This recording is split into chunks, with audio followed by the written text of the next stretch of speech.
Assalamualaikum warahmatullahi wabarakatuh. Pada video kali ini kita akan belajar mengenai komponen-komponen yang ada di panel kendali. Ini dia bentuk panelnya.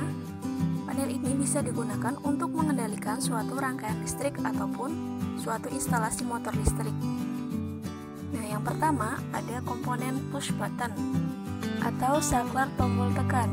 Fungsinya untuk memutuskan atau menyambungkan arus listrik dari sumber ke beban dengan sistem kerja yang unlock atau tidak mengunci.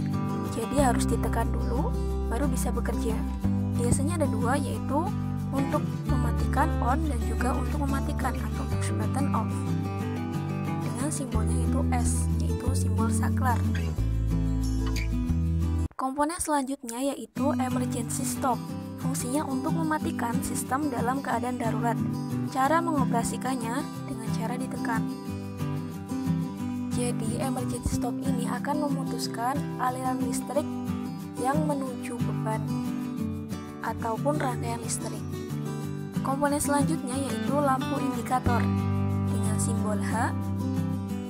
Lampu indikator berfungsi sebagai penanda ada atau tidaknya arus listrik, misalnya untuk arus RST atau L1, L2, L3, dan juga sebagai penanda bekerjanya suatu sistem kontrol. Misalnya kalau lampu hijau misal untuk nyala atau mematikan merah, dan emergency misal yang kuning. Oke, next kita buka panelnya dan di sini pengawatannya. Komponen selanjutnya yang akan kita jelaskan yaitu ELCB atau kepanjangan dari Earth Like Circuit.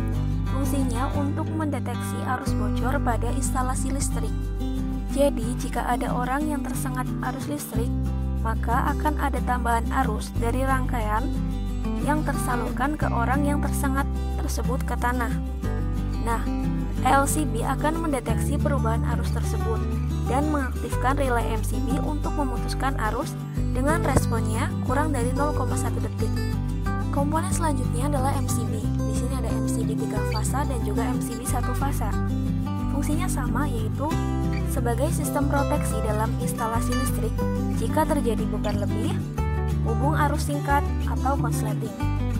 3 fungsi utama MCB yaitu sebagai pemutus arus, proteksi beban lebih, dan juga proteksi hubung singkat.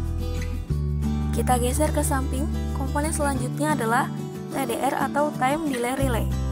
Fungsinya sebagai pengatur waktu atau penunda batas waktu bagi peralatan yang dikendalikan. Jadi ini sebagai timer, bisa untuk menghidupkan komponen pada waktu yang telah disetting sebelumnya. Komponen selanjutnya adalah kontaktor yang berfungsi untuk memutuskan dan menghubungkan arus listrik secara elektrik atau dengan prinsip induksi elektromagnetik. Kontaktor ini terdiri dari beberapa bagian, yaitu antara lain koil atau kumparan, kemudian ada kontak utama dan juga kontak bantu. Kontak koil disimbolkan dengan A1 dan A2. Jadi jika kontaktor dialiri arus listrik, maka koil akan menjadi magnet atau sebagai pengunci. Selanjutnya ada kontak utama dengan simbol 1, 2, 3, 4, 5, 6 atau RSTUVW atau L1, L2, L3, T1, T2, T3. Kontak utama ini bekerja jika kontaktor dalam keadaan aktif. Selanjutnya untuk kontak bantu ada kontak bantu NO dan kontak bantu NC. Kontak bantu NO disimbolkan dengan angka pasangan 1314, 4344, dan kontak bantu NC disimbolkan dengan pasangan 2122 dan 3132. Pindah ke komponen di bawah kontaktor ada OL atau overload atau TOR, Thermal Overload Relay, yang berfungsi untuk mengamankan beban lebih atau overload yang peka terhadap perubahan suhu. Jadi akan memutuskan jaringan listrik jika suhunya melebihi batas yang ditentukan atau jika terdapat beban lebih. Ada 2 kontak yaitu NC dan NO. NC dengan simbolnya 9596, NO dengan simbol 9798. Komponen selanjutnya yaitu terminal blok yang berfungsi sebagai tempat berhentinya arus listrik sementara yang akan dihubungkan ke komponen yang lain.